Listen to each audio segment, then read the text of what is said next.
started. I'd like to welcome everybody for the November EDA meeting, and I'm certainly would like to welcome our new city attorney, Salman Ashby. Thank you for joining us this morning. Everybody's had a chance to meet him. So, shall we begin with roll call? Mr. Bailey? Present. Mr. Hines? Present. Ms. Jiggets? Present. Mr. Kelly? Present. Mr. Burke is on the way. Mr. Thomason? Present. Mr. Thompson? Present. You have a quorum. Thank you. Alrighty, so all the commissioners have received their packages.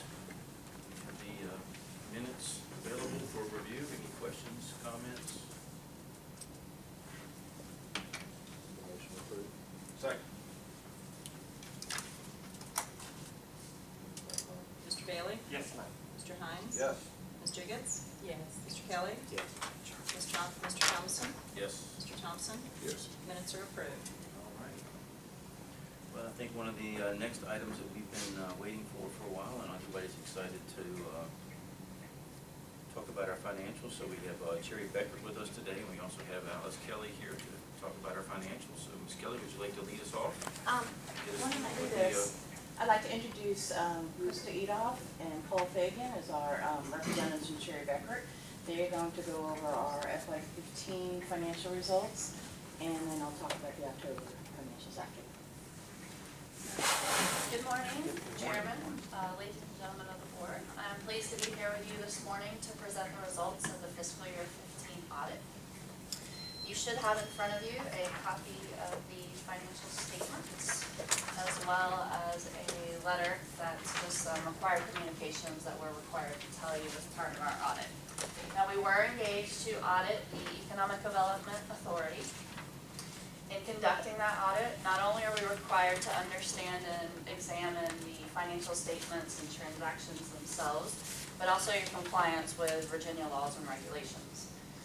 Such laws and regulations would relate to procurement, the legality of any investments that you have, and there's several others that we're required to look at.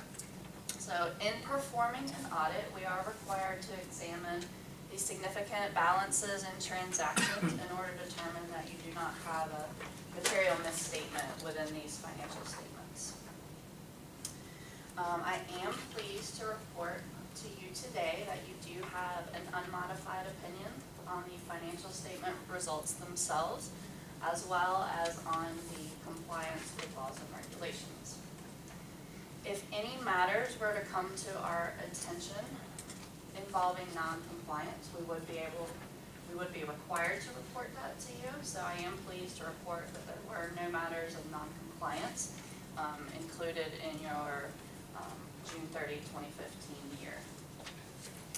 Now, in conducting our audit, we are required to analyze your internal controls over your financial statement reporting processes. In doing those internal controls, if any matters were to come to our attention that likely could have a misstatement on your financials, we would be required to tell you of those. Now, in examining internal controls, we do it for planning purposes for the audit, but we do not issue a separate opinion on internal controls. So for those of you that might be familiar with SOX 404 reporting in the large companies, reporting on internal controls, we do not do that at the state and local government level. However, if any matters were to come to our attention on internal controls, we would be required to report that to you. There are none of those matters reported in your financial statements for this year. With that, I do have a couple of other things we're required to tell you. There were no changes in the standards for the way you report. So the numbers this year are comparative to what was reported last year. There was no change that would impact that, and if there were, I would need to point that out to you. We did not have any difficulties performing the audit, nor did we have any disagreements with management. In conducting our audit, there are times where we may propose audit adjustments to get your financial statements to be correctly reported. If those adjustments were to occur, I would be required to tell you that, and again, there were no audit adjustments proposed during the year. Lastly, we are independent with regard to the Economic Development Authority. That essentially means there's no relationships that would cause us to have a bias to issue you an opinion that you couldn't warrant. that's the result of our audit for the year, and I'll be glad to take any questions that you might have. Yes, I have a question. In the audit, you mentioned and referenced, for future years, the Government Accounting Standard Board number 72 Okay. and number 76. Yes. And I'm just curious, if we were doing an acquisition of a property such as 311, beginning in 2016, does that mean we would be booking the property at its market value versus its acquisition price? Is that where the change is going to come in?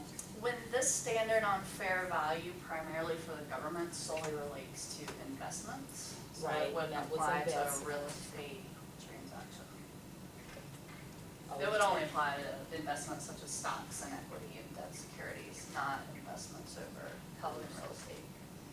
Okay, when I went online, I thought I saw something representing investments such as a real estate investment also. Okay.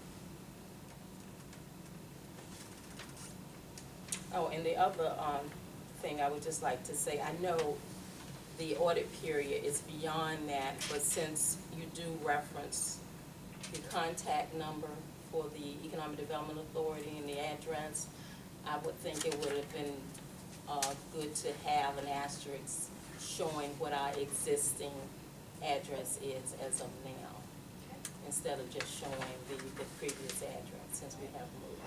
We have not, excuse me, we have not moved. We are still in the town bank building. Oh, I thought you were supposed to move. Saturday, December 19th. December 19th. Yes. Okay. We have moved for our meeting space, but the EDA office is still intact. Until December 19th. Correct. Commissioners, if there are no other questions, we're ready for a vote. If we move in second. All right. Mr. Bailey? Yes. Mr. Hines? Yes. Ms. Jiggets? Yes. Mr. Kelly? Yes. Ms. Lucas Burke? Yes. Mr. Thompson? Yes. Mr. Thompson? Yes. Audit is approved. Thank you. Thank you very much. Thank you for coming. Thank you.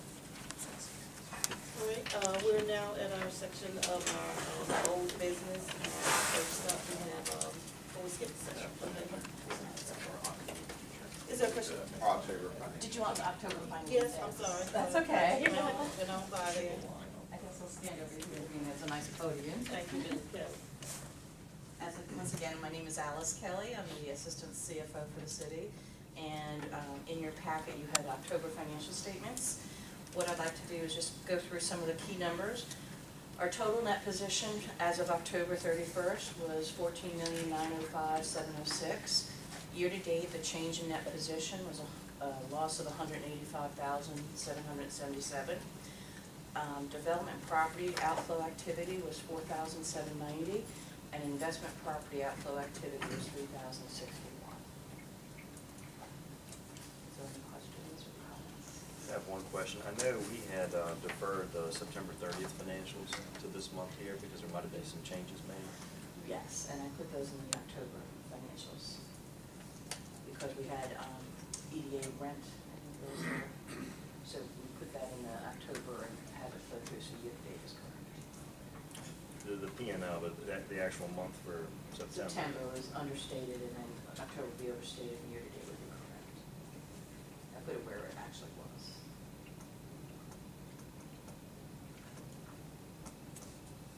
What we could do, and if you want me to, I could revise September and revise October's. That- Yeah. Probably the That was best. Yeah, way. because that Okay. was the intent.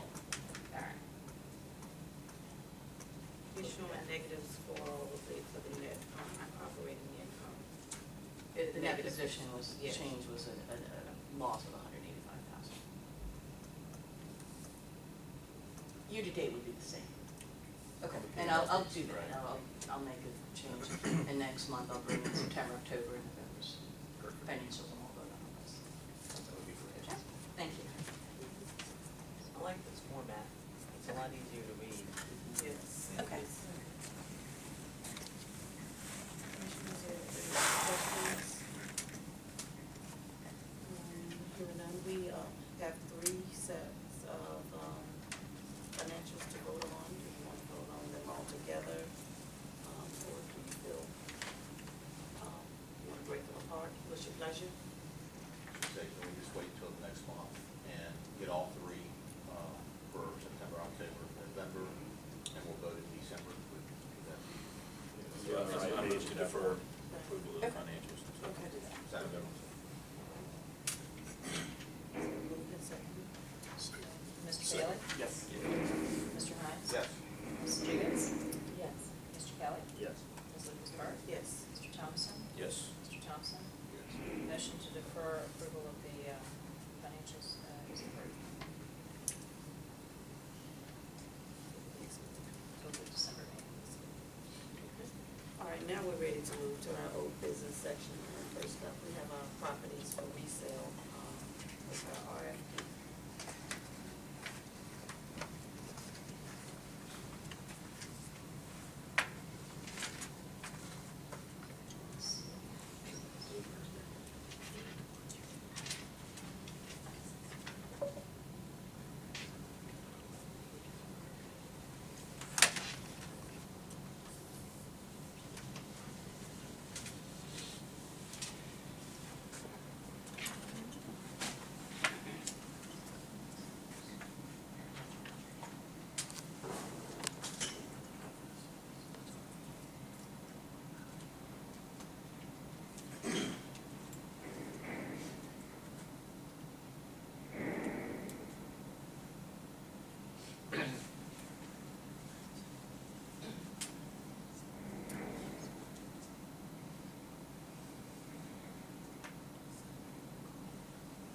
Thank you for your patience. We're used to this with the assistance of the city clerk, so.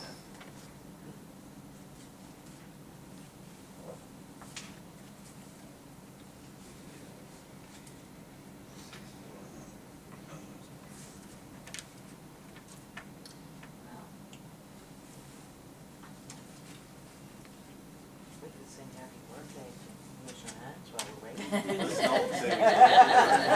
Is today your birthday? Yes, it is. Well, happy birthday. Do something fun. I'm still 29. Aren't we all? My Dr. Patton, you and I just shared a birthday.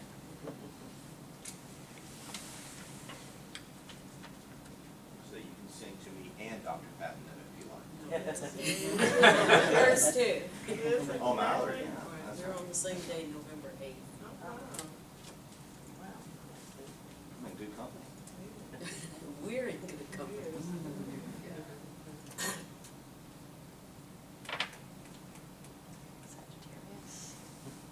Sagittarius.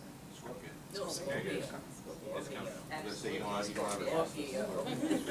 You've met the three a of us. Scorpio, so a little hard to love at times.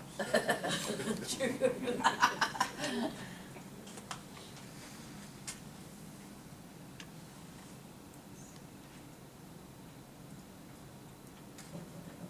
have to select one of them. You can use the recommended settings. All right. Here we go. Now we're cooking. Not sure how to get that other one, but. So, again, we're here to talk about the status of the RFP that this body issued.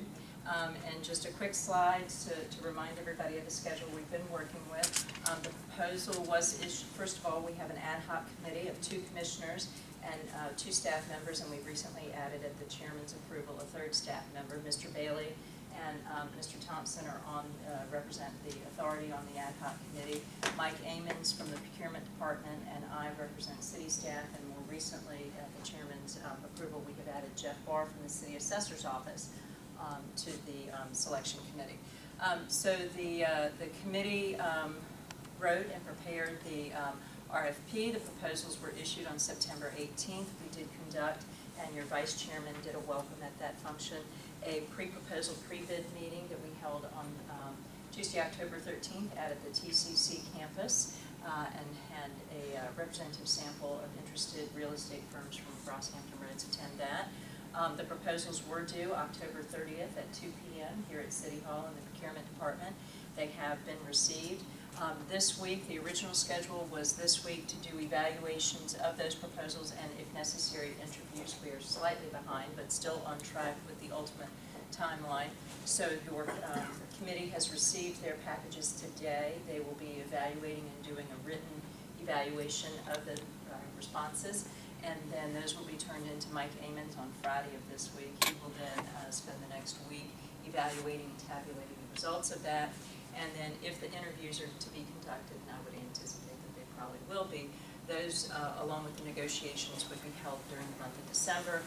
And the committee's goal is to bring to you a contract for your consideration, a listing agreement for your July 19th meeting. So we are, our end game, our end goal is still on track. We're just slightly behind in trying to line up those interviews. But we will be doing our tabulations and scoring this week. And with that, any questions, and I'm sure ad hoc committee will be happy to share. We obviously will not share who responded or how many. So who would actually be scoring?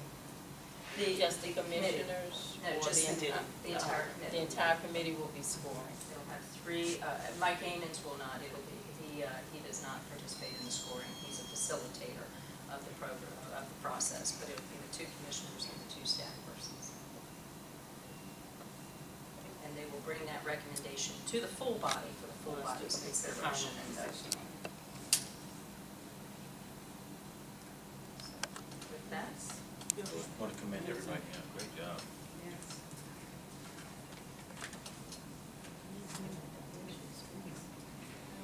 You know, you don't want to be real proud of doing this. Absolutely. I mean, it makes us feel really good that we can move in this direction and get some takers on it and to move forward. yeah. Okay, commissioners, if there are no other questions on this, then we'll move to our next section. And we'll move, Jeff Miller, for 311 County Street.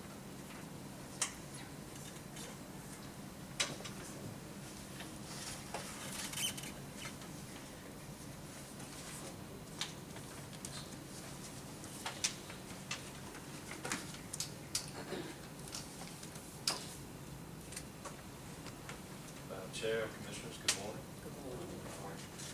As you may recall, at the last meeting, I was requested to draft some potential conveyance documents to convey 311 County from EDA to the city, given that the city is going to be occupying, continuing to occupy 311 County with the police and most likely a fire department office as well in the near term. And so I've done that. There are 3 documents. These have not been reviewed on the management side yet, but I'm going to put them through y'all first and get EDA's blessing and go forward on the city management side and get blessing there. Ultimately, council approval would be required for a cooperation agreement to put this all in place. There are 3 documents. There's a cooperation agreement between the city and EDA. There's a deed conveying the property from EDA to the city. And then there's a memorandum of agreement which would go to record in the clerk's office right after the deed. And essentially what the documents provide is EDA's net outlay would be calculated. That's the net expense that EDA has incurred out of its funds to acquire and operate the property. And based on the latest calculations, we are looking at that $472,000 number. That's what EDA, its net expenditure has been thus far related to this property. The cooperation agreement and the memorandum would provide that when the city ceases to use 311 County for city offices and it gets conveyed out to a private entity for use or development, EDA will be entitled to recoup its investment out of the proceeds of that conveyance to the private entity. So that's the structure that these documents provide. If there are any comments or questions, I'd be happy to discuss. I have a question. Stupid question. So you say the EDA, we've outlaid $472,000, and we're going to gift it to the city. on the hope that when the city's done using it, we're gonna sell it and hopefully get something back on it. Am I understanding that correctly? Yep. Yes. Dollar That's amounts what a you little, have. but Yeah, I was gonna say, the 472, you're starting with the 511, 223,000, or 516,000 that we paid for 311 and deducting the expenses, I mean, the income that we received. How you arrived? Essentially, we're. You took the purchase 516, price plus 223. the deferred amount on this. If you look at Schedule B on your monthly financials for the investment property, it outlays acquisition, capital investment, Right, I saw that. operating expenses, and then total expenses. If you were to add all those up, if you add all those up as of October 31st, the total investment is $663,000. No, I wasn't talking about that number. The I was total talking about the 472 number. The total rent that you have received Right, over the that's what I course thought. of occupying it equals $191,000. The net difference, so your Between the net outlay is 516. $472. Yes, ma'am.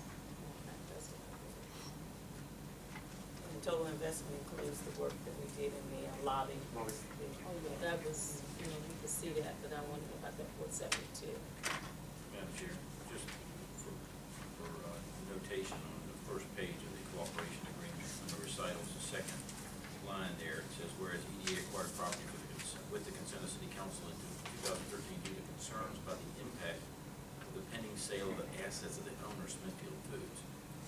In my recollection, that's not an accurate statement. The statement was at that time, the intent was at that time to acquire the property for the benefit of the city, specifically with the police department.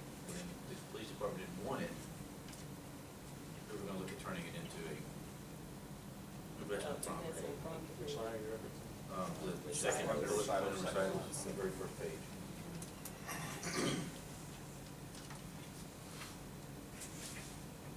The reason I brought that up is because that's my clarification for,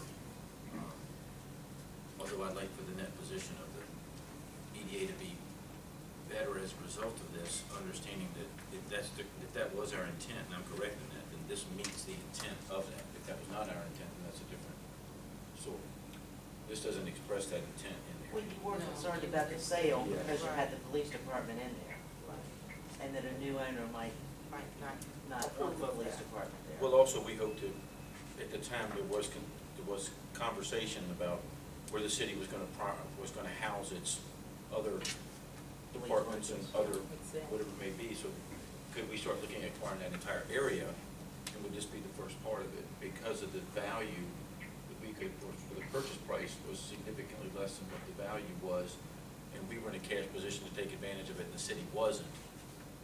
We felt like either way the city would win. If the city didn't do anything with it, great, we take it and turn it into an investment property, although that was not our main goal, but there was an opportunity for us to increase our net cash position by acquiring the property, and never was to be in the rental business. And then when the city said that they weren't going to move forward with it and try to occupy any more of the space, in fact, they might be leaving, we worked with an alternate plan to sell the property and increase our cash position. Part of the third line addresses, occupying the space for the fire, rescue, and emergency services, so it kind of all goes together, for the purpose of the property.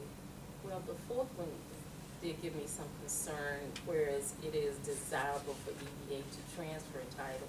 It wasn't really at this point our desire to transfer title. This was really the city asking EDA, and I think that should be clarified and stated as such. Because that was not our desire, because we were in negotiation for a sale on this property, so that should say clearly. I see that as the EDA was desirable upon the request of the city Then let's say that. to, and I thought that's what it said. No, I wanted to say clearly, whereas it is desirable for EDA at the request of the city, because that's important. Because we were in negotiations for a sale on this property. Okay, so Two things kind of stick out here. One, my concern is receiving this rather, large packet of information 3 minutes before I'm expected to say yes on this. I think we should be getting this information a little bit sooner so we can review this and provide some feedback to everyone. The other question I had was one of, which you were saying that the proceeds would revert back to us upon sale of the item again, of the property. Wouldn't it come back to EDA anyway, once the city has used it? I mean, wouldn't the EDA, couldn't we arrange for the EDA just to receive this property back after the city is done? In a similar, similar to what, the city has done with other desirable areas, like. Only if the contract is drawn up like that. Well, I mean, and naturally, the city wants to do the right thing by putting, those properties with the EDA. I just think it should be memorialized in this agreement. That's just kind of my thought, but. And again, this is first blush, looking at it for like 3 minutes, so. I think we could So, certainly add that yeah, if so, you wanted to I say mean, it would go back to EDA, and EDA would be entitled to recoup proceeds. I mean, obviously, there've been discussions, prior months about who gets the proceeds when EDA sells a property. And so that's why my focus was on the proceeds here. But if you want to also provide that the property goes back through EDA, I mean, I don't know. Well, likely it would be sold probably again or marketed through EDA anyway, I would imagine. Yeah. So, I mean, the city's not going to be wanting to stay there forever and ever and ever. They'll probably want to, once they get everything squared away. And then my last question, if I may. Yes. Is, and I brought this up before, it looks like, and again, this is first look at it. I'd like to know what the financial impact to our budget is. I imagine we had, we're gonna have a lost rent of 1 month if this goes through immediately. So we will need to make an adjustment to our budget unless we move this to January, where we actually took out the police department rent out of our current year's budget. If I can comment on that. Please do. None of this can be finalized until city council has acted upon it. And it wouldn't go to the next November council meeting. So we'd be looking at the earliest at there's one council meeting in December. So we could structure it so that none of it is done until the next calendar year. And by all means, I'm for, doing this because I think it's the highest and best use of the property. But, those are just my concerns. Okay, well, let me say this in terms of 311. I don't think it's a matter of if this is the highest and best use for the property. At this time. This is a matter of the city has a strategic plan to move certain departments out of privately held space into space that they will be in control of. And because of that reason, I support this. I support what the city council wants to do. And actually, EDA is making the sacrifice in order for that to occur. So, if we were to vote today, my vote would be to support it because I support city council on what they are wanting to do with their strategic vision. So I think we need to be clear on that. And if I could for just one moment, this entire process is a result of property being conveyed to the EDA for purposes of resale or of use. All the proceeds that we are discussing are a result of that process. This body itself was created in order to develop and to sell and to participate in matters that would be unconstitutional for our city council. So I think that we shouldn't belabor this. I think that we should lockstep behind our city manager. She has an excellent idea. We know that there is a time frame, and this is time sensitive. I think we should move to allow the city to do what is necessary in order to secure adequate facilities for our fire and rescue and move forward. At the end of the day, if the property is to be resold, it would have to come to the EDA because the city of Norfolk could not sell them. And keep in City mind, of Commissioners, Portsmouth. City of Portsmouth. Keep in mind, Council Miller has done what we asked. We asked him to bring us something Today. to this meeting Right. today so that we can review it. If it's Slide. not our pleasure to vote today, then we can definitely take another look at it. But the information is here. We pretty much know what the property is all about. And so that's where we stand today. I certainly think we need to tackle it pretty quickly, because I know that the city is looking to firm up some plans and to achieve some savings this year. So, Yes. Prepared, Madam Chair. I Absolutely. think we need to make some modifications. That's my- Well, no, Okay, good definitely question. modifications So to the these are agreement has to be our made. changes. So if we have a motion to approve with the amended changes, Given the changes. Commissioner Kelly. Please, if I might say a couple questions, a couple comments. We know it ties up our funds we've already outlaid for a little while. There's only one question I had for council. The last sentence on our EDA's rights of this agreement memorandum shall be non-recourse. Just want a little bit of detail on that. Yeah, non-recourse means tied to the property. In other words, the recovery of the funds is tied to the property. It's not an agreement of the city to fund. Say that Doesn't again. matter. It's not an agreement of council to fund that outlay back. It's an agreement that EDA will recover the proceeds out of the property. Non-recourse refers to the property itself. I don't want to get, as you may know, city council is bound by appropriations, and I don't want to get into any kind of violation of the law regarding annual appropriations. So I don't want an agreement, I didn't draft an agreement that commits the city to a possible future expenditure. Just want to be clear on that. The other thing is the net value. Personally, I'd rather see the total investment at 663 on there instead of the net value of 472. That's my take. What they paid in rent, they would have paid in rent anyway, and our total outlay on the investment is 663. But the other piece of it too is, would this not be pertinent to put a time frame on there? Maybe this conveys back in 2 years, something like that. No, The reason- They said it's gonna be about No, 10 for them it to may find. be Could be 30. five. That's- Yeah, You could be 5 or 10. don't know. That's my big concern. If Have they appropriate, been there I'd like since to. 94? They have been there since 94. We understand that. Well, I didn't know that, so that, I was told it was some time, but today I see Oh, 94, yeah, so it's they've been a there long time. when it was owned by Smithfield. Yeah, so that's a long time, It so is. they may be there a long time A more. long time coming too. Well, I think the But I- realization is that we shouldn't expect to see the property back or the money back. And so, The vote is- It will at some at some point. Some Some point, point. may not be We us, may here. not be here. It may not be us, Yeah. here, but it will come back, This is, because it's, as he explained.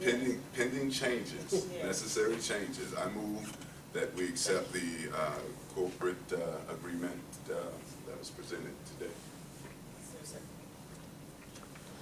I'll second. Mr. Bailey? Yes. Mr. Hines? Yes. Ms. Jiggets? Yes. Mr. Kelly? Yes. Ms. Lucas Burke? Yes.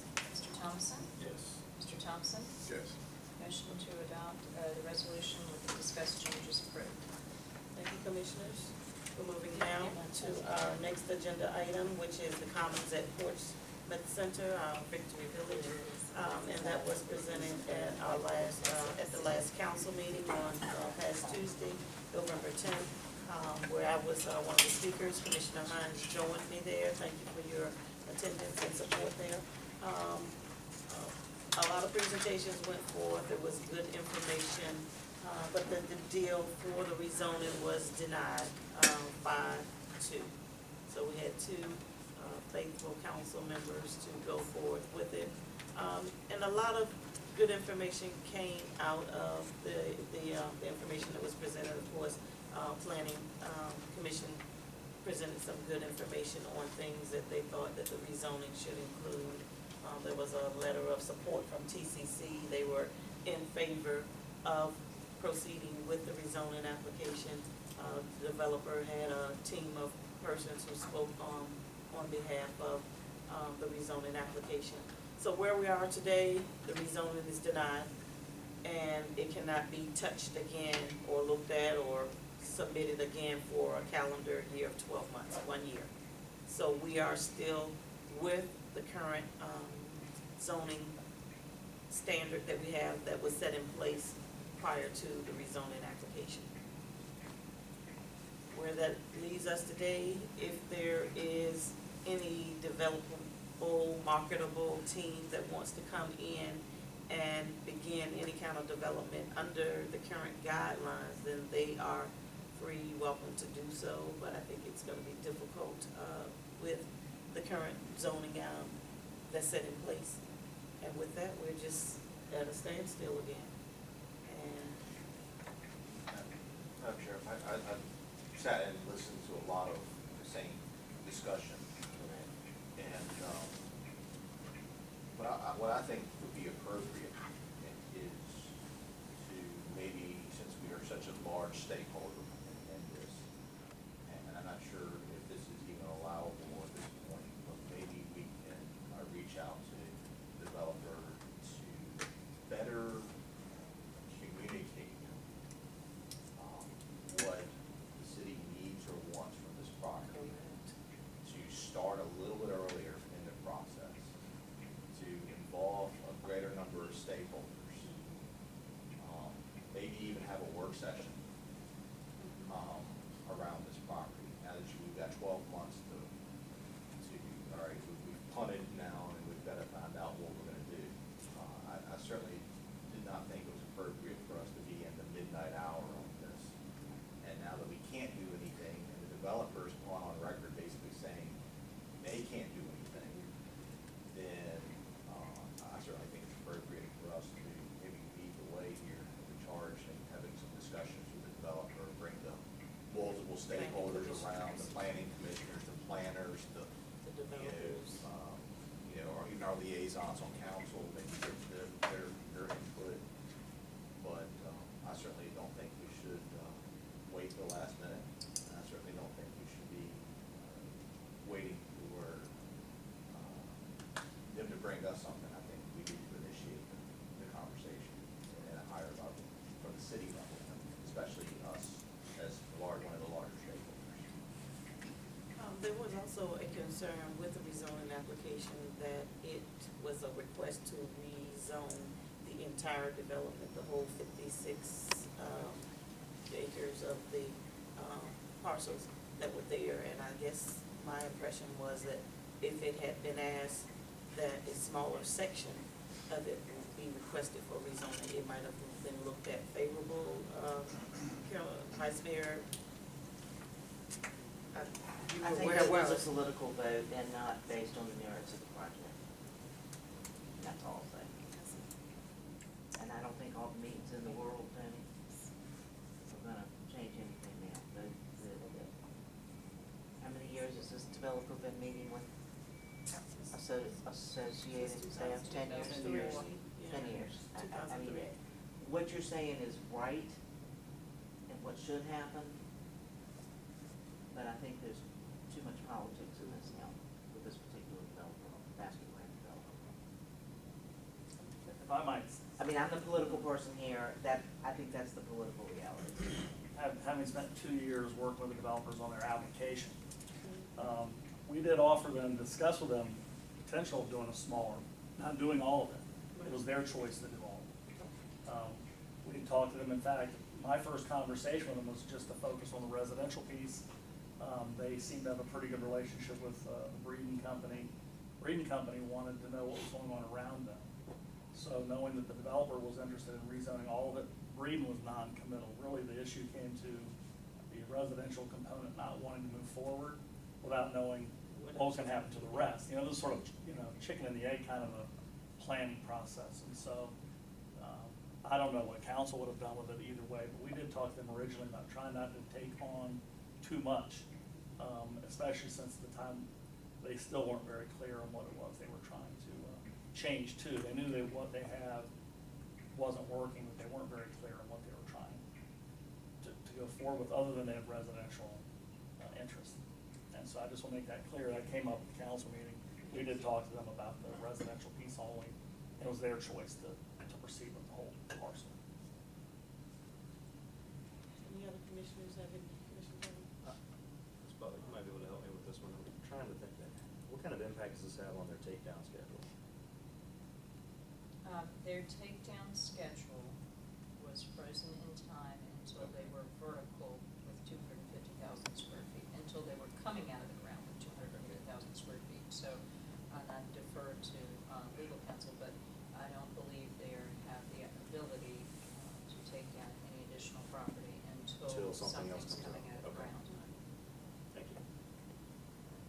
So, I mean, I guess my question is, with the current zoning as it is, will the breeding company be able to proceed with their residential, site? Current zoning's in place, they would have to proceed with what's on the books. And they weren't, at least again from the meetings I've had with them, they weren't interested in proceeding under the current design guideline standards, primarily the building material standards, which was causing a significant increase in the cost of the development.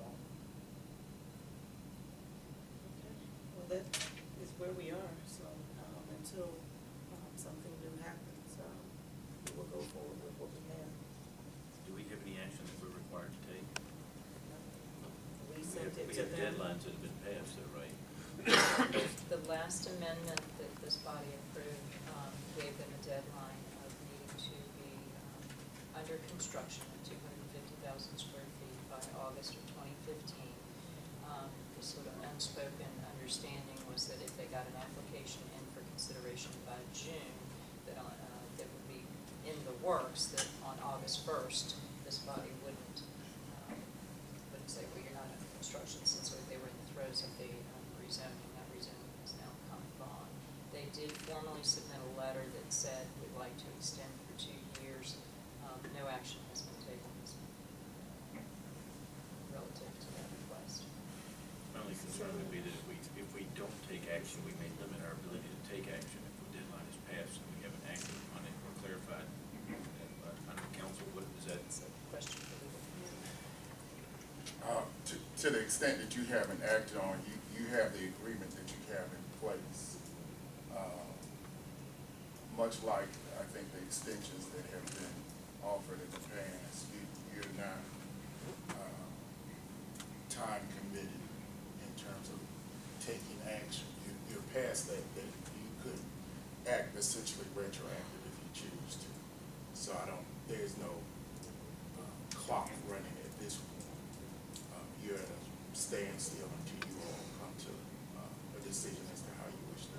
So by not taking action, we don't unfetter them to the original agreement. So it's open-ended for us to take action where we want. At this point, until you all come to some resolution, the zoning in place is the operative language, and so everything stands where the zoning stands in place until that situation changes, which would require action on your part.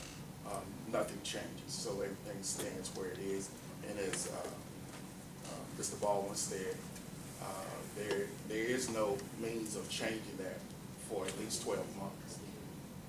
But if I may, I think the commissioner's question is the agreement that EDA has with the developer states that they must be under construction in August of 2015. Otherwise, EDA, at its choosing, doesn't have to, has action that it can take. And so I guess the question is, It is an option. Not a requirement. It is not a requirement, it is an option. It's an option. So I guess now our question is, what is our pleasure, to extend for another 2 years, or do we, proceed with, getting someone else to take a look at that? This is another one of those issues, I think, that we've got to look at this holistically in light of some of the information I'll be presented today. And the length of time that this project has gone on. I certainly think that this body really needs to get together and have our legal team examine the documents and see exactly what our options are and what the ramifications of those options are before we take any sort of action. I'm not recommending that we take at you to make a motion, I just wanna make sure that our inaction does not create a problem. We have a Exactly, contract with the exactly. developer who has violated his agreement with us. But I also think inaction can also send the wrong message as well. I think you're right. That's what I'm saying, You're but right. we just, I don't expect it to be resolved, I'm not attempting to make a motion, but we have a responsibility to decide what it is that we're going to do and make that clear with the developer, even if it's nothing, and make sure that's documented, especially I agree. if commissioners move off and it's not clear what exactly this body is supposed to do, so I don't know if we want to set it for another meeting as an agenda item, how to do that, if council has some suggestions, how we should, staff has some suggestions about how we should proceed, but I have a question. Is there anything in this discussion that can be taken into closed session? That's my question. I think it was presented at the council, it's all on the table for public discussion, but if we do decide to make some kind of action, as where that we're gonna continue on with the developer, or if we choose to take back the property through clawback, I would think we can go into then we closed need session. to, that will Yeah. probably be an, item for closed session.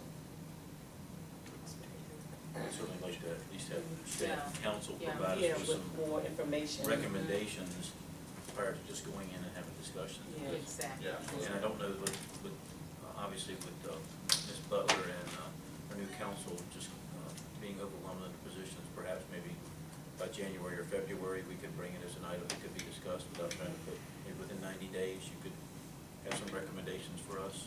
Would that be feasible? I can certainly present to you the outlines of the agreement and the options that exist, and at least a general outline of the elements of it in general, and then some of those elements may in fact warrant a closed session, but there are some aspects of it that will allow you to have at least a general discussion with the stakeholders, and then allow you to make some sort of decision where we can determine whether or not you want to take some substantive action that will send us into perhaps a closed session situation. So, Commissioner Bell? Richard, I recommend we just take it back. Take it back. Start again. What's the pleasure? So we will, it's the ultimate pleasure, unanimous, I suppose, of all the commissioners, that we give council and staff an opportunity to take a look at the current, agreement, and to see what our ramifications, what our losses, what our gains would be, and then, Commissioner Bailey, and at that time, whether it's 60 days or 90 days, that we come back to the table in open session or closed session to review the information, and we will finalize our decision at that time. Is that time schedule reasonable for staff, 60, 90 days? Certainly. If it can be done sooner, I'll certainly let staff. Thank you for your discussion on that. All right, next we'll move to our local incentive programs, and we have an interior build-out application, and we also have a grant application.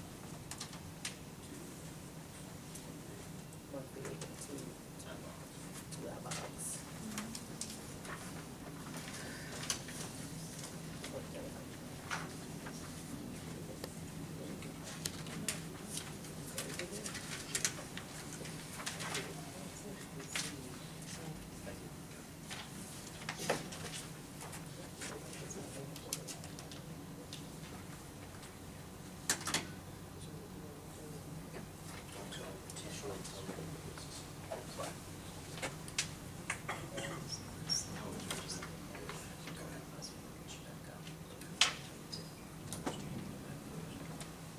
Good morning again. Good morning. We had, as you recall from last week, we had discussion about a couple of issues, overall issues with our interior build-out grant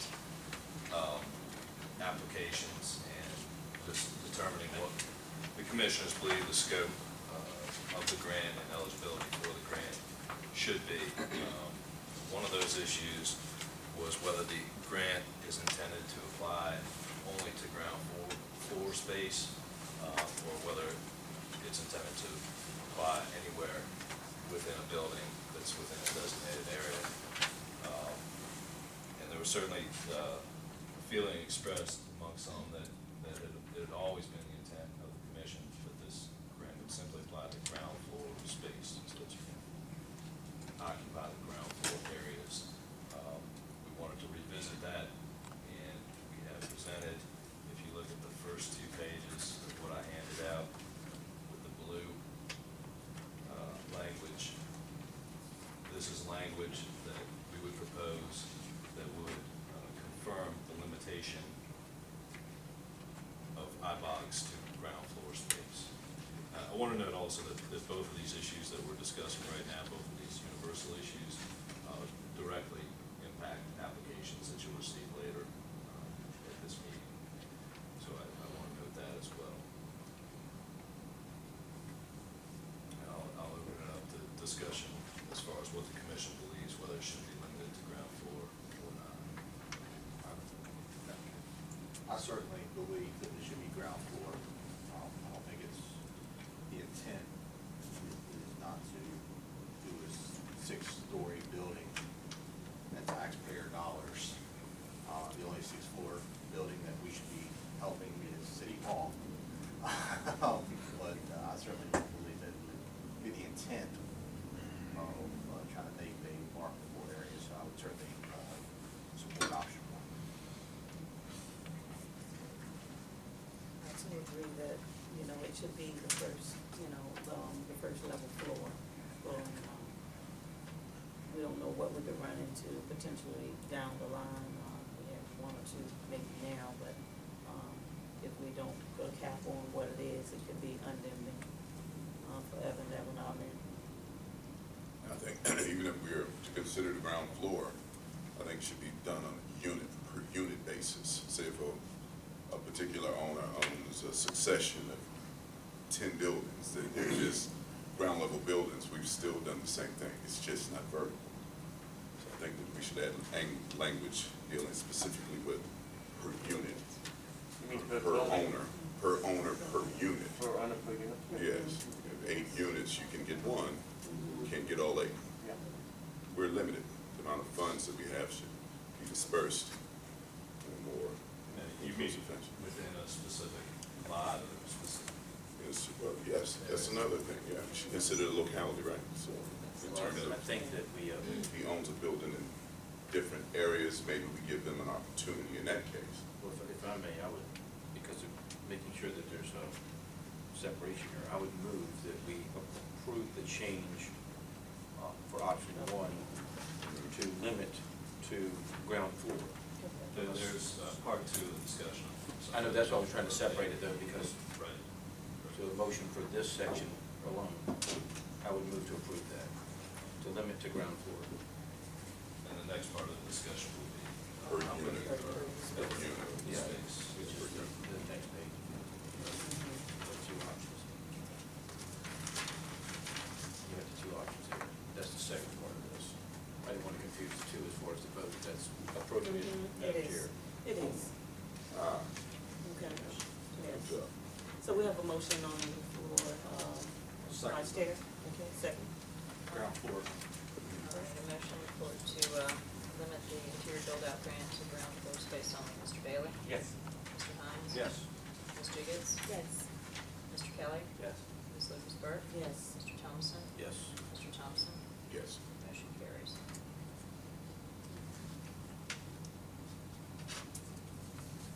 Okay, and I think here's the issue that Mr. Thompson was getting at. The other issue that we discussed last meeting, I've created a couple different options to replace sort of the confusion, inconsistency that many felt was in the application as of last meeting. You don't have to approve the options exactly as they're presented, but essentially, option 1, where you have multiple vanilla shells in a building, you would be eligible for iBogs up to an amount of $30,000. Still only $10,000 per shell, but up to $30,000 total for the whole building or subdivided lot. whichever's more restrictive. 30,000 is simply, it could be 20,000, it could be 40,000, it could be whatever the board's pleasure it is, but that's an example of language where you could allow multiple iBox per building or per subdivided lot. The second option in the blue-green would just simply limit it to one vanilla shell, one lease premises per building or subdivided lot. And that's capped at $10,000. So, again, open to discussion, the board can determine what its pleasure is. I prefer the latter, because I think we're opening ourselves up for lots of brokerage deals.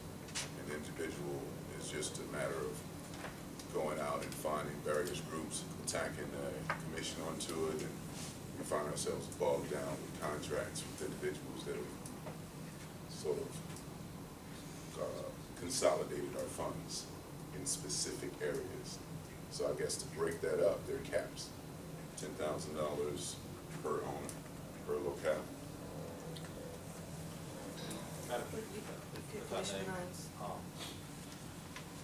I'm concerned that, well, I understand the kind of fiscal conservative myself, so I fight with this, what I'm saying, but I'm also concerned that if we do get, one person who is gonna, or a group that is gonna put significant investment into developing our city economically, and in specific areas of our city, as Mr. Godwin, I think, told us last meeting, that one spot could actually have as many as 8 individual spots within inside that. I certainly do not want to turn away 8 potential tax-paying entities when we could develop more, with less land, as we are kind of locked into land and position. I find myself probably leaning more towards option 1, but if it's the board's pleasure for option 2, I certainly would say that we would need to grandfather in any applications we're looking at today, plus any applications that have been turned into staff prior to this adoption. I agree. And we have, Vice Mayor. I know I don't have a vote here, but I do have an opinion. As a downtown business owner, when I look at, we have so many large buildings that are still available, not only downtown, but I think around Broad Street, and Craddock. There are quite a few good-sized buildings that could have wonderful possibilities of being multi-tenant and multi-use spaces. I'm thinking about the Selden Arcade and those artists looking for a home that we certainly can't pirate from Norfolk, but maybe some private owner might do that. You know, and those are the very kinds of small businesses usually that $10,000 is a chunk of money to a small business, opening up. I would hate to see you limit it to 10,000 per spot, per address, I think that there should be verbiage included to cover that example. When I made the suggestion, I was thinking along the corridor of High Street, where you have these individual units that are to be developed, and say if the owner happened to own this one, that one, and that one, with Who cares? some, well, They're developing it.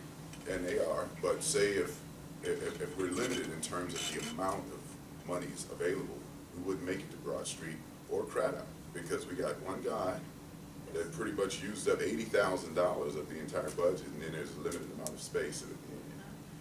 Again, I say, who cares? Somebody's investing in opening a business, I don't care who it is. And I will just offer up, the program is roughly 3 years old. I think we're in our 3rd fiscal year running the program. We have not had a year where the total amount that has been budgeted to for the program has been exhausted in any one fiscal year. We haven't reached that challenger problem yet.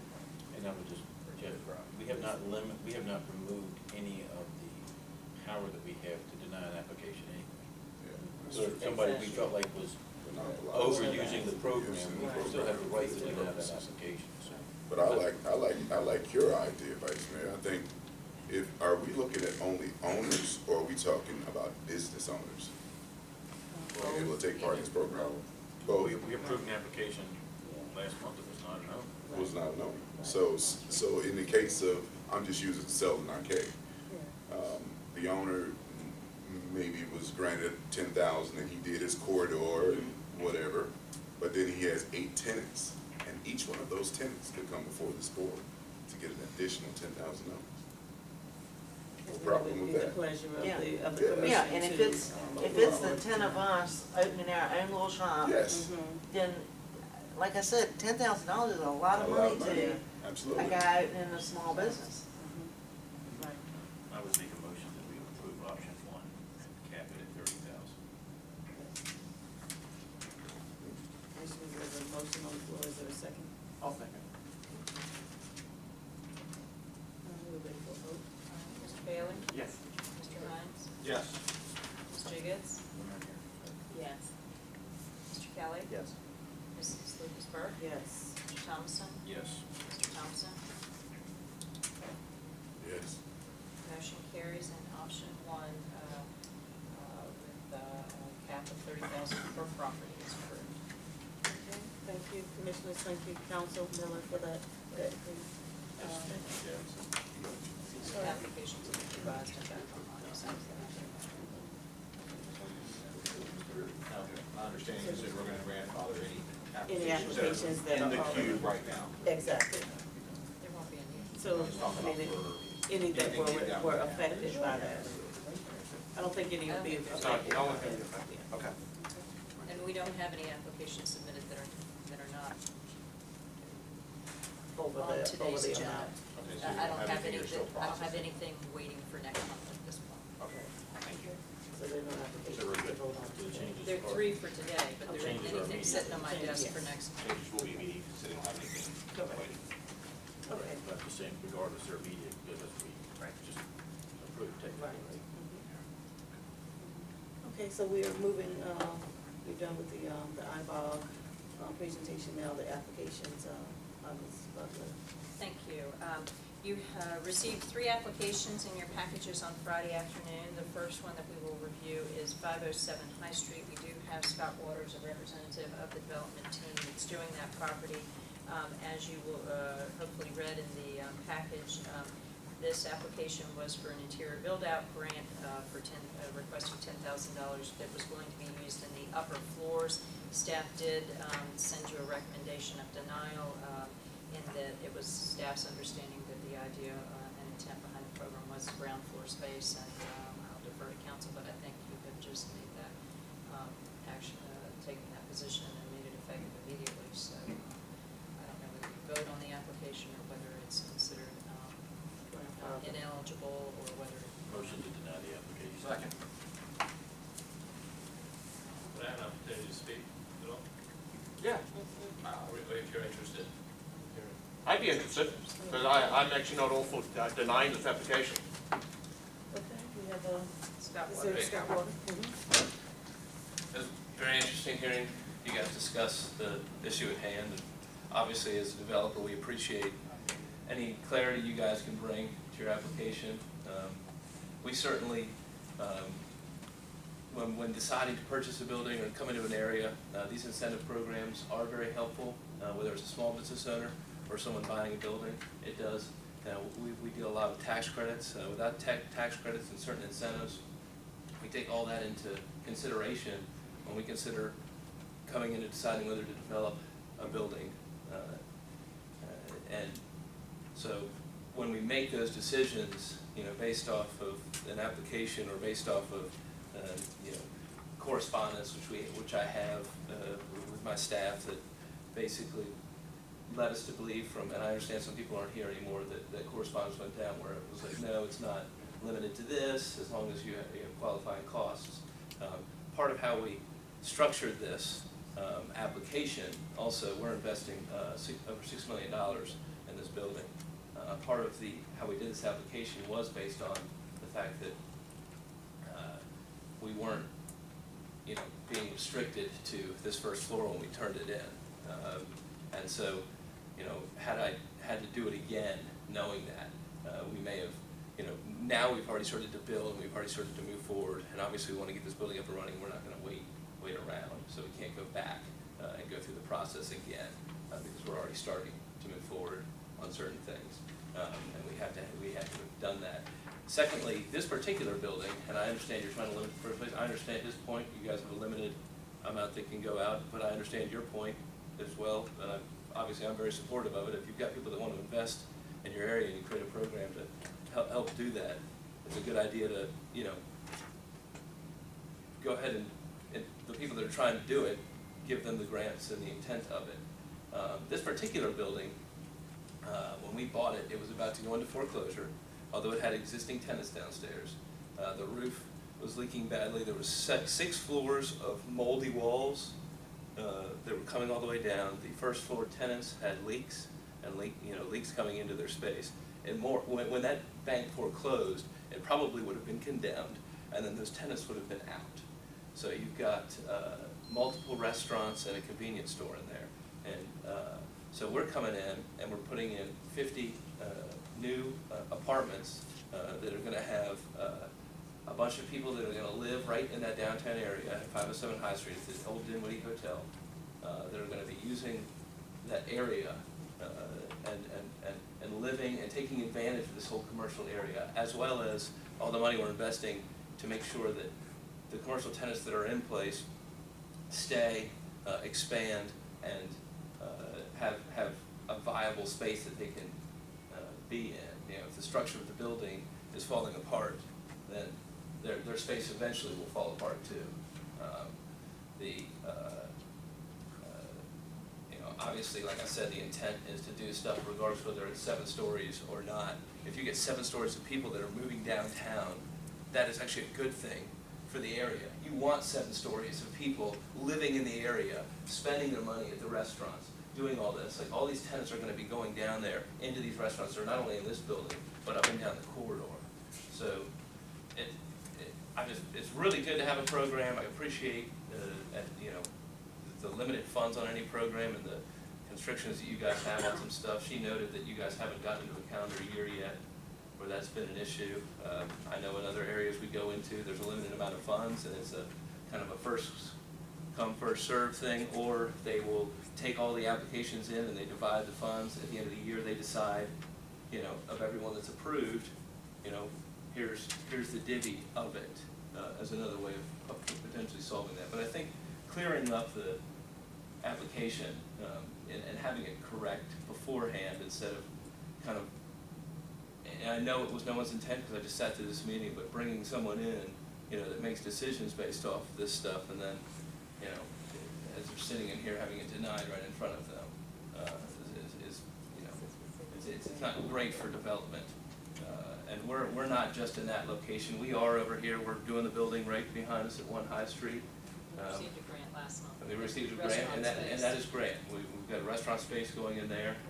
Certainly, there are commercial spaces in here. If it's just going to be commercial, also on the application that, and I had it on my phone, but it should just be very clear what the total intent is. There's mixed use in there, which would lead it, but then there's also just multifamily, which is on the application. So if it's just commercial spaces, just again, it's just a recommendation moving forward, just to make it clear so you don't have people that come in, But either way, we appreciate your guys' decision, certainly understand everything. Like I said, we're trying to do our best to come in here and invest in the area. I think we're definitely benefiting the overall intent, and we're meeting the overall intent of y'all's, the reason you're having these programs. The area we're in, and what we're doing to the building, and what we're doing, 7 stories of tenants that are going to be living downtown, and, spurring economic development down here. Does anyone have any questions? Well, I had a question for staff. If I'm remembering correctly, when the Gosport filed its application, we had some challenges with it because some of the stuff was not actually what we felt like was going to meet the guidelines when they were talking about building their terrace and all the other things of that nature. Is that correct? And it's not like we haven't had these conversations before, that it was intended to be ground level. That's why we're trying to clear it up so there wouldn't be any future confusion. So I certainly appreciate it and hope that you will find a way to increase your investment by utilizing what we do have available in some of the spaces that you're working in. Because it looks like, Mr. Walker, that you have some ground level, you know, with the existing interior lighting, and the. Oh, am I on the wrong one? Yeah. Okay, I'm looking at the wrong, okay. Just thinking that, you know, there would be some things that, you know, you're already moving forward with it, some things, so there are some ground level I mean, options. if we were granted an option to go back and apply, and reapply, and That's certainly an and option. basically allow us to, you know, disregard the fact that we're moving forward, obviously, you know, and just say, hey, here are the costs we've spent, you know, in this area. That would be the problem is we don't want, I'm not gonna sit around, I mean, time is money also, and you know, this project is well underway. It would be difficult to get through the whole process again, and redistribute just how we're, not just redistribute the cost, but just show you guys, hey, here's where money's being spent in these different areas. I have a question, Mr. Godwin. What exactly, Godwin? This is, Sorry, Water, no problem. We all on the last page here. This is 507 High 507 Street. High Street, yeah. It's in a different order. Yeah, Okay. yeah, Oh, yeah. now here we go. Oh, man, I was, ooh, okay. 507 High Street interior build out, for the upper floors for the electrical work. Without you wasting your time and money, 507. I'd be very interested in you representing back to the EDA, and I think we should at least assist the developer in some way, shape, or form. If he's come down here and he's put his hard-earned money into the project, I think we should be open to assisting him, like we would with any other business owner, developer. So if you have staff that it's not gonna take up too much time, something that is ground level that you have already completed, I think, resubmit it, please. Okay. I would be in agreement. Yes. And I bet you do. You surely have that. We've spent a lot of money on the building. Yeah. I just need Yeah, you to, have. I just need to sit back through and have people, literally, we've spent so much money that I don't think a lot of time, because it wasn't, so the ground floor was focused on, you know, it was just basically, I mean, we picked like one trade, and we were like, you know, here you go. But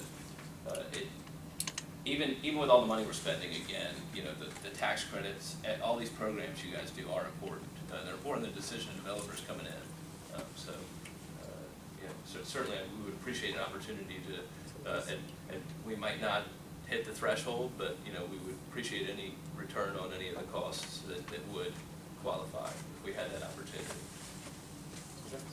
Commissioner Dillon, you there comment? Congratulations on getting some tax credits and things like that. I saw some were historical. Did you have any other form of tax credits? Just historical on the tax credits on this building. Thank you.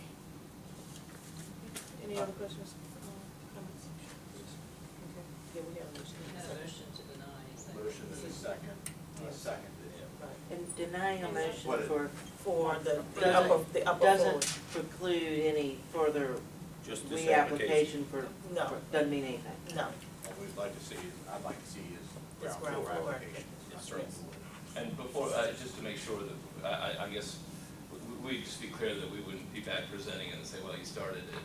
You know, I guess, would you guys be willing to waive a little of the, you know, considering how this is, just a little bit? I mean, clearly, it's not like, hey, we did this 2 years ago, I want some money for it. It's happening right now. I just need to revise how it's being written. I certainly think the the intent of intent it was was there, the and same. the intent was there, Correct. and that was part of the discussion I had about grandfathering some of these Right. current existing Applications applications. on the table. I would definitely be in agreement, even if we started, or even, you know, if we met 75% benchmark on ground floor, I'd be willing to do that, or even 100%.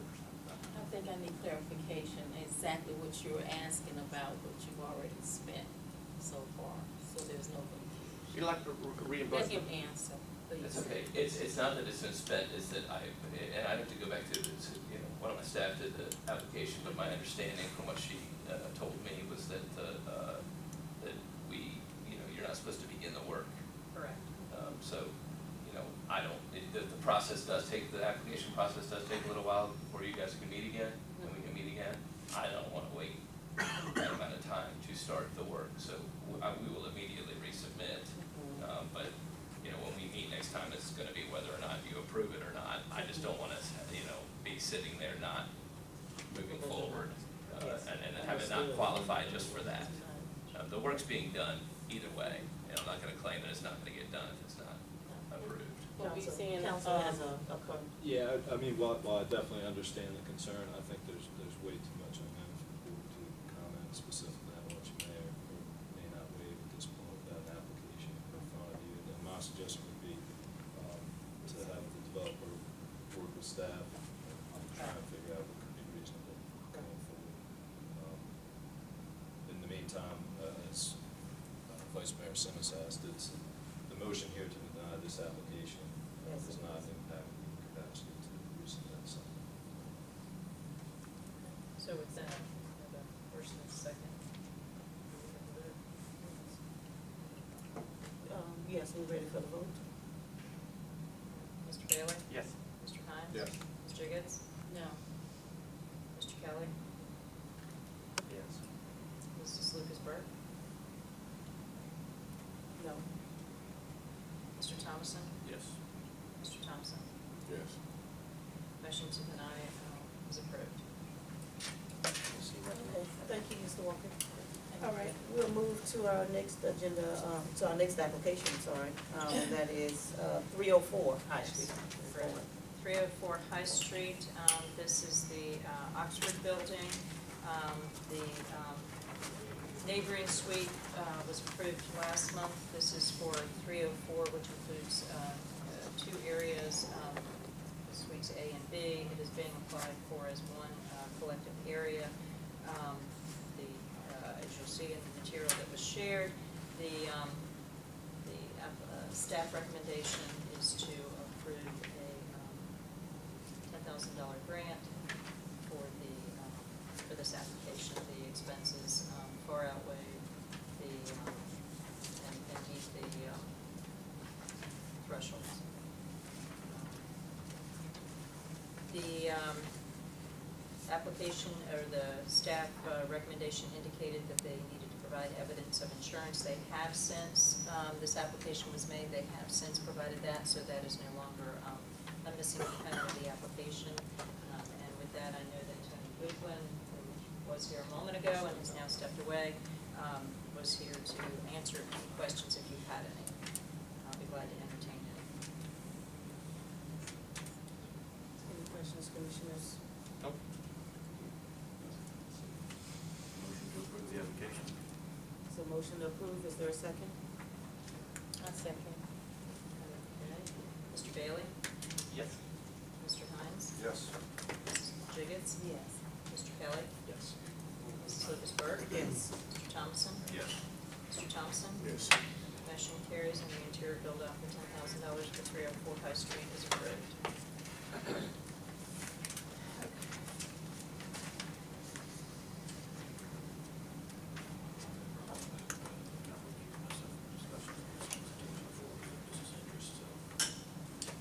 All right, our vice mayor is gonna recuse himself on this. Vice Mayor? Did I say vice mayor? Vice chair? Oh, I'm all the sorts today. All right, this is the facade improvement grant application for 600 High Street. The facade improvement grant has a maximum of $25,000 per property, and that can be applied for in multiple applications. It is not a one-time, you can come back on multiple occasions if you have not fully exhausted that grant of $25,000. So if you recall, last month, you approved a grant for this contingent upon some of the expenses being verified, because there were some expenses that were being performed by a contractor that had an affiliation with the ownership, and staff is working to verify all of those.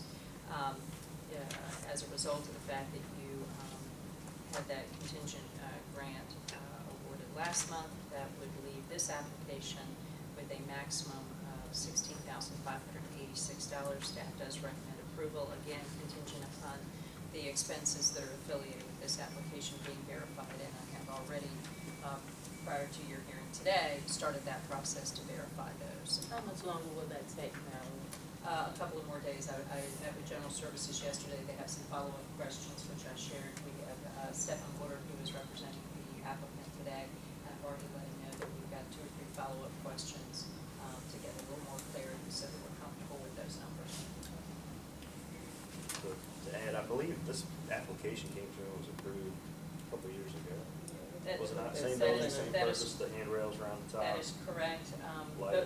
Both these applications that combined come to the total grant of $25,000. The two, the one you heard last month and this one, were previously presented a year or 2 ago, and a couple of scenarios took place, and the developer and owner were not able to proceed, and the expiration on the grant occurred, and so it is simply a matter of reapplication now that the owner is in a position to proceed with this work.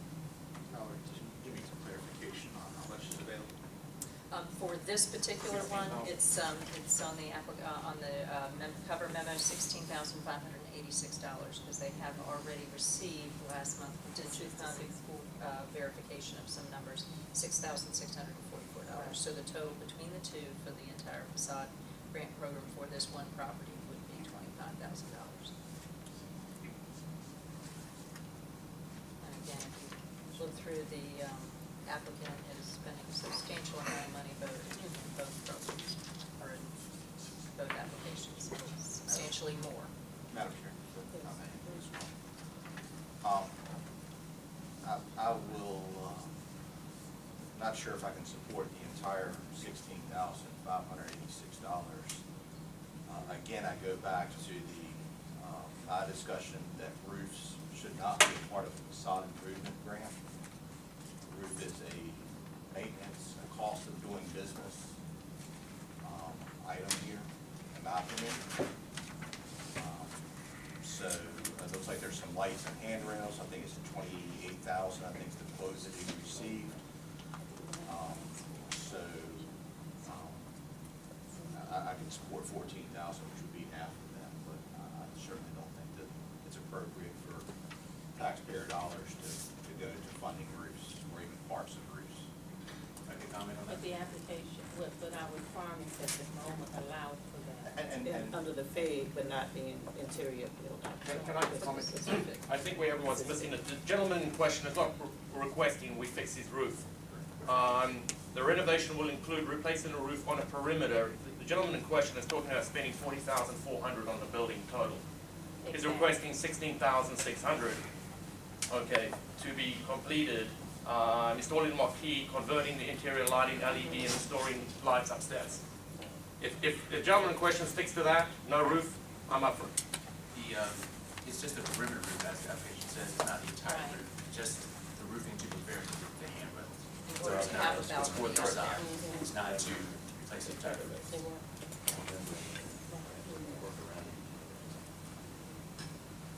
Thank you for those comments. Commissioners, any other concerns? My only final comment is I echo kind of what you're mentioning there, and I value that, but I remember this came back to us one more time, and I think with the building of the Breeden property, the walking building didn't tell us, the lighting of the building up top, the handrail, I think it adds a lot of potential to that building aesthetically. Yeah, it does. So I would support. I've just stood by the no roof things. Yeah, I understand. Well, I So, make a motion. is that a motion, Mr. Commissioner? Second. Second. Mr. Bailey? Yes, ma'am. Mr. Hines? No. Ms. Jiggets? Yes. Mr. Kelly? Yes. Mrs. Lucas Burke? Yes. Mr. Thompson is already abstained. Mr. Thompson? Yes. Motion carries, and the application is, grant is approved contingent upon verification of the costs that are associated with the contract with its affiliate of the ownership. Okay. Thank you, Mrs. Butler, for all of those. We're done with our local incentive programs. We're now into our new business section of our agenda. And we have one item that we would like to bring before you for discussion. At the PPIC meeting, the members, commissioners there spoke about the city currently denying, travel costs for out-of-state travel. They will certainly pay for any in-state travel for our staff to go and market and develop and to bring new opportunities here, for the city. I believe the staff already have some things that are set in place for the budget year from now to the end of June. But those costs will not be covered, with the city's, current, demand to cut costs and to reduce, budget items in places. PPIC did agree in their meeting to fund some of the out-of-state travel for our staff. And now we just wanna bring it before this body, to see your pleasure. We, of course, did take on, the task of paying the EDA's, rent through the end of December, so your pleasure. How many millions? I don't believe it's millions, How much? The total department budget for travel, for this fiscal year was budgeted at $35,000 or 36 or 37 thereabouts. Because of the September 1 restriction on out-of-state travel, those monies will not be used for marketing missions and anything out-of-state. I have done something in the state. And so the Portsmouth Port and Industrial Commission took it upon themselves to offer to help underwrite port and maritime-related marketing missions and trade shows. And so they will be giving consideration to just a budget number, probably somewhere around, I don't know, $7,500 or $10,000 for travel, for maritime and port-related events. And so as the chair and I were talking, obviously, staff is eternally grateful and thankful that you all offered up to help house us for the 6 months, and that we had a place to continue to operate July through December. So please, embarrassed to even suggest that you do anything else to help underwrite our traditional operating expenses. However, given the budget constraints that the city has, and the policy that they have on out-of-state travel, the idea would be to come up with a number that you all are comfortable with.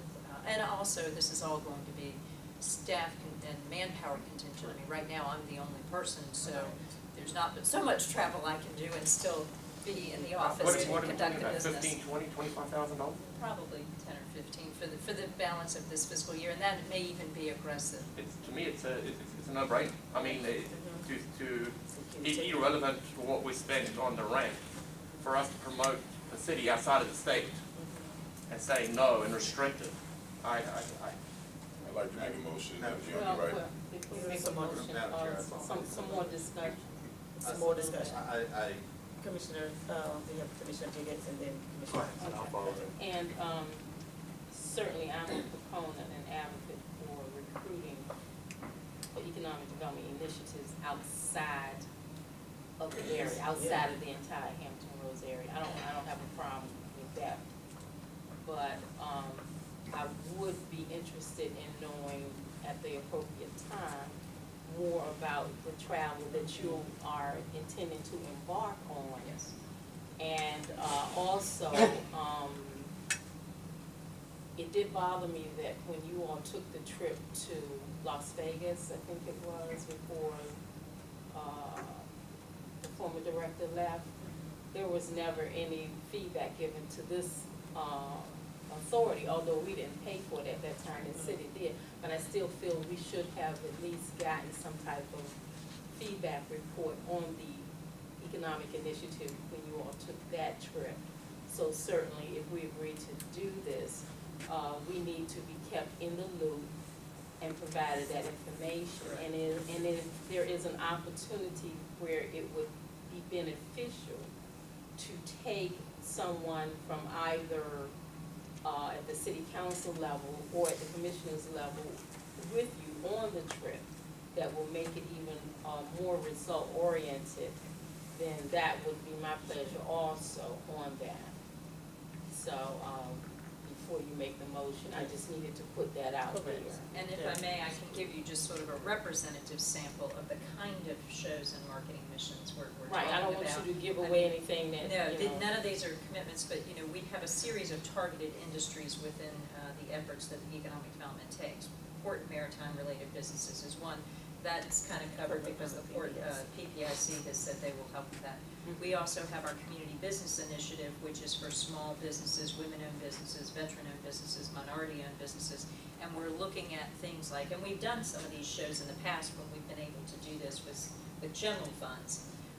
The Women's Consultants Forum, the Black Enterprise Summits, the National Association of Black Hotel Owners and Developers, the U.S. Black Chamber of Commerce annual conferences. Those are the kind of shows within that category we would consider. For example, for retail recruitment and restaurant recruitment, you've already touched on the International Council of Shopping Centers series of conferences, their annual conferences in Nevada every year. They also have some Mid-Atlantic meetings in the Baltimore, D.C. area. We're also looking at opportunities maybe to touch on joining meetings of the International Franchising Association as a means of trying to recruit national chains to the city. And then there's modeling and simulation, where we would participate in things like the ITSEC show that's held in Florida every year, the Mod Sim show. And then now that craft brewery is a target industry or target market for us, there's a conference in the spring that we're looking at and considering. So we'd obviously, this is just a representative sample in a menu. We couldn't do all of these, but this is just to give you the idea that they are we're strategically thinking about where we should be, the audiences we should be in front of, and where we would go. And we would obviously bring you information on the ones that you all would underwrite and would bring back a report and a synopsis of here's where we went, here's who we went with, here's what we learned about that industry. Here's the follow-up we'll be doing. I think the entire commission should go to the craft beer show. I don't drink beer. Madam Chair. Just let me respond, Go ahead, just let please. me respond one more time. Personally, I would like to see some of the travel prospect oriented, where it would represent a relocation opportunity for the city of Portsmouth from outside of the entire Hampton Roads area. That is something I could really get behind. And I say that from experience, working with another city, and how that is the type of prospect that makes a big difference for the quality of life for Portsmouth, Virginia. So, I mean, as you consider, then I also hope so you would be able to try to engage appointments with those type of prospects where it has maybe become information in certain quarters that they are considering relocating and moving out of another city, nowhere near or within our Hampton Roads area. So I'll just put that out there for economic development purposes. Thank you for those comments. Commissioner Hines.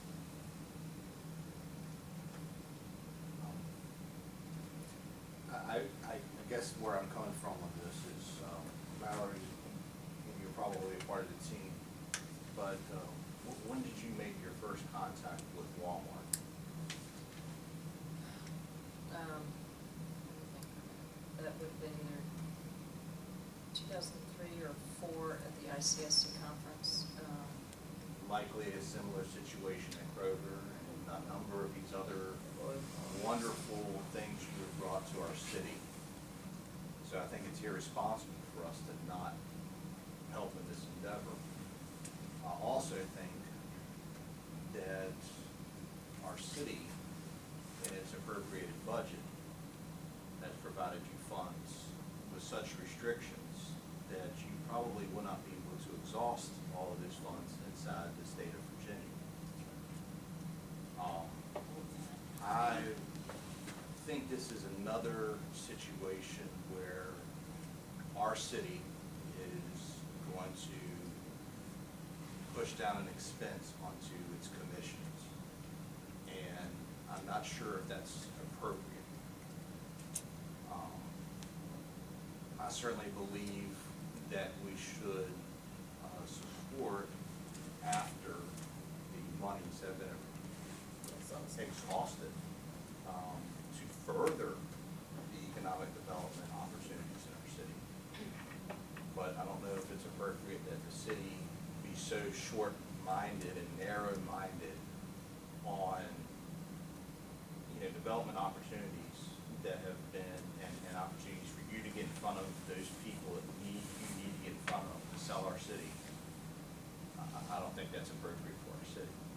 So my thought is, I believe we should, as a commission, craft a letter to our city council or to our city manager asking for them to revisit this, especially regarding economic development and their investment in economic development. I do have to respond. Actually, augmenting the travel budget of the Economic Development Department is one of the focus for Economic Development Authority. And I'm actually pleased that there is that opportunity there for this authority to be supportive in the travel initiative. So whenever, and if there's no further discussion, I don't. Commissioner Kelly had a comment. I thank you for those comments. Those are valid conversations. I would have to agree with Commissioner Hines 100%. I think it's sad state of affairs when we put handcuffs on our economic development team to travel outside the state. It's really a net gain if you're all shopping around the same state of Virginia. We're in a Commonwealth. We need tax revenue here. Sometimes you have to hunt things down outside of state. If you're going to limit funding on a city level to a department, this is not the one to do it at. I'm not sure if I understand what you're saying. Well, if you're limiting a travel restriction funding for outside the state of Virginia, that'd be fine for any other department in the city, but not economic development. I think this is something the city really should help with, and I'm not really real supportive of having the EDA funded and subsidize it, but on the same token, if there's a targeted option there and you have something you're going for, I'd support that too. I just kind of the mindset that we do spend a lot of money in the city, and this is one where our EDA, I think personally our EDA is already short-funded, short-staffed for where it should be. And that's my own comments. I'd like to make one. Okay. I was just gonna suggest that, I'm not sure where I fall on this, because I could go on either side of it. I think agree that our council should make it happen. I don't want this an opportunity, this council isn't doing what I believe they should do. But as a body, and making an approval without creating undue burden on staff, of one, this should be a proposal with the proposed amounts for the travel, and it should be approved that way, not just a line item to it, so that we're accountable to what we're approving. And then we unfetter you, if we decide to go forward, that you've already got that, so you can get the best deals and you can then get your registrations done in time and all that. We know which ones it is, because we may decide that we're not okay with a blanket approval, but we should know what it is that we're approving, not like this or like that. And please, I don't challenge your integrity at all of that. I think it's appropriate for the board to approve a proposal of these are the places I intend to go, these are the expenditures, and then we decide at that point. Quite candidly, I appreciate Ms. Jiggett's comments that EDAs across the country do this, and they do, but I can also appreciate our other commissioners' comments that really this is an operating expense of the department that should be funded by the department, and leave the EDA funds for other things like the local incentive program or acquisition of property or what have you. So I go both ways as well. I do have one additional comment if I could. And then we'll move to.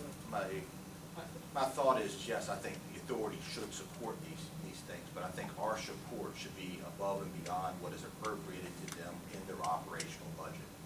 So I think if there's only $30,000 in their operational budget and we need another $20,000 to meet the objectives, the growth objectives, then I'm all for supporting the extra $20,000.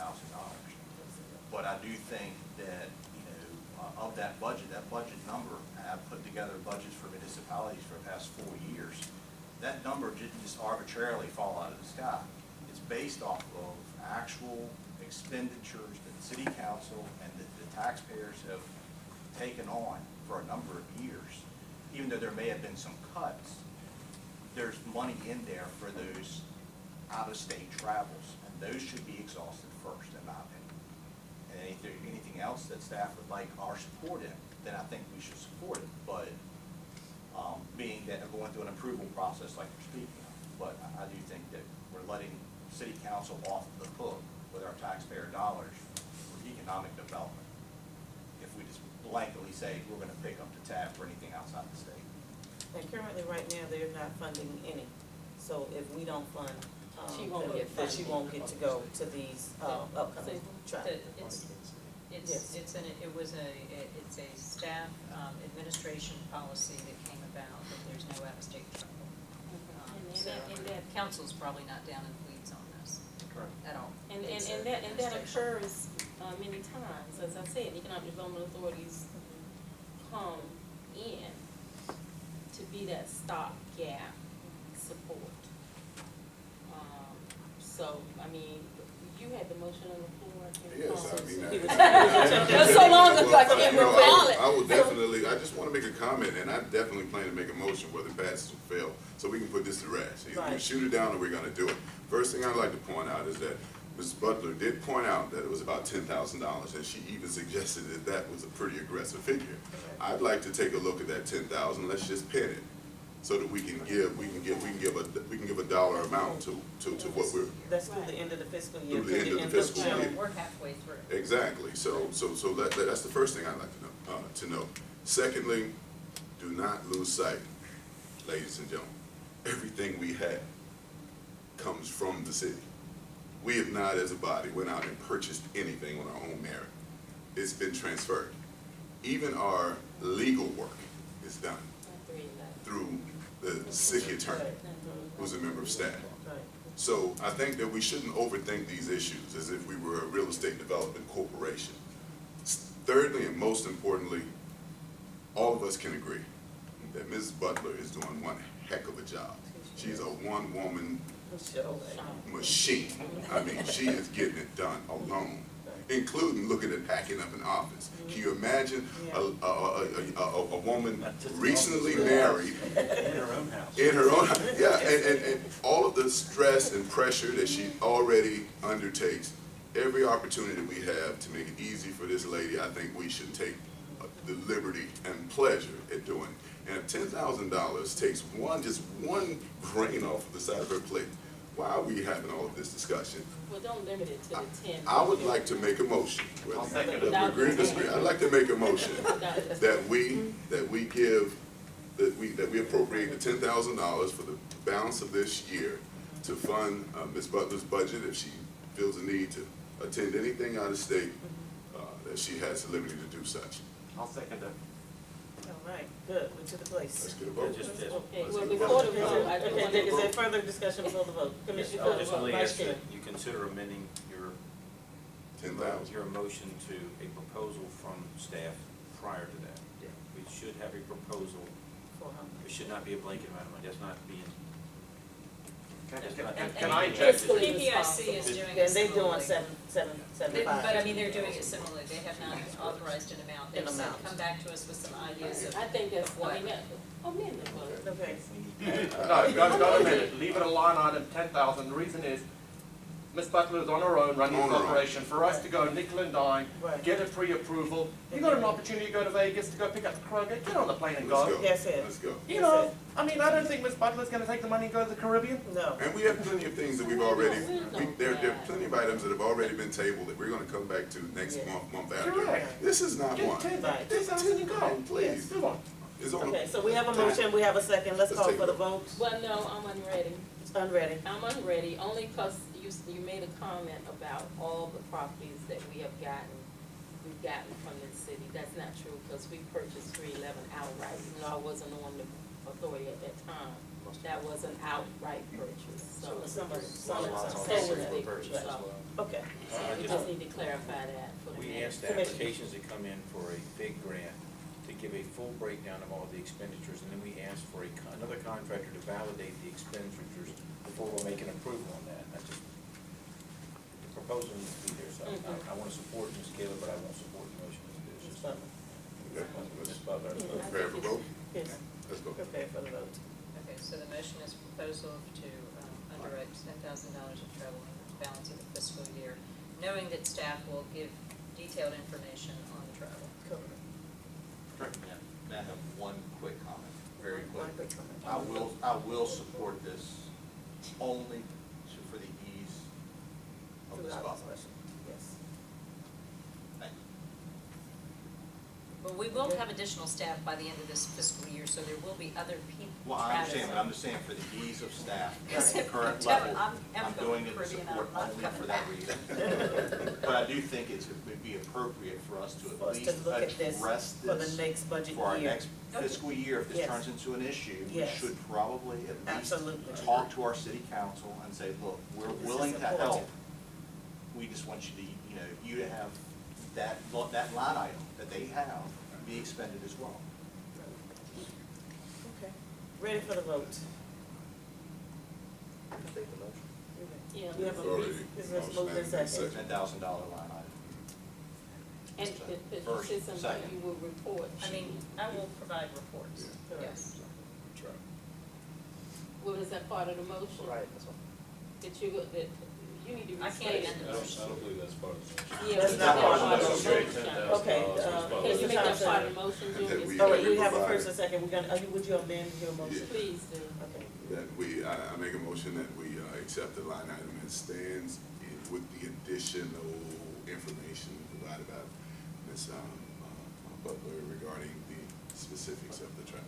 Oh, And I'll okay. still second it. Okay, all right, Let's do this. ready for the vote? All right, Mr. Bailey? Yes. Mr. Hines? Yes. Ms. Jiggets? Yes. Mr. Kelly? Yes. Mrs. Lucasberg? Yes. Mr. Thomason? Yes. Mr. Thompson? Yes. Motion carries. Motion approved.